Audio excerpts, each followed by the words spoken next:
And so yeah, there's some centers have been closing. Some guys are driving from Cordelia all the way to Sacramento, which is kind of far. But they're cutting 20,000 jobs right now at UPS, and they're supposed to be adding 30,000 jobs before the end of the contract, with the last 3 years of the contract, which starts this year.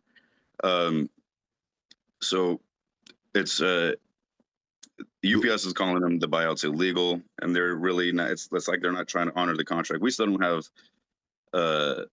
air conditioning. We won that in the contract. We still don't have that right now. So I think we're I don't know what the union's next plans are, but we might end up in court with these ones. Okay, because like from my understanding, like just kind of like reading through, because like a lot of people got arguments with me, and like I didn't really make my video to like get in arguments with UPS drivers or anything, but like kind of like what my thing was like it's like how you said they were supposed to like open up these new jobs, right? But the only problem is like the language in the contract doesn't necessarily exclude like layoffs, so you're kind of like using loopholes, right?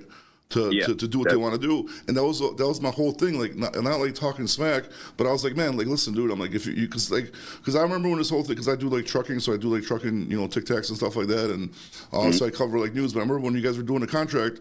Like all the like UPS drivers are making videos like, oh, we're making so much money, we deserve this, blah blah blah. Like, but you were so worried, like you guys were just so worried about just the biggest salary, and not like, in my opinion, worried about closing the loopholes or like automation, like no layoff clauses and stuff like that. And that was kind of like my whole like gripe about the situation, is that like everybody's just about the salary, right? But didn't think about like closing these loopholes. Because like even me, I'm a big dummy. I'm not even gonna lie to you, right? But just like kind of like using ChatGPT and looking over the contract a little bit, like even the automation thing, right? Like I forgot what exact article it was now, but like it does say like no automation, but then it says like, but there's a loophole to where like they have, they could put it. You guys have 6 months. If you say no, then they could take it to arbitration, and they're gonna win anyways, right?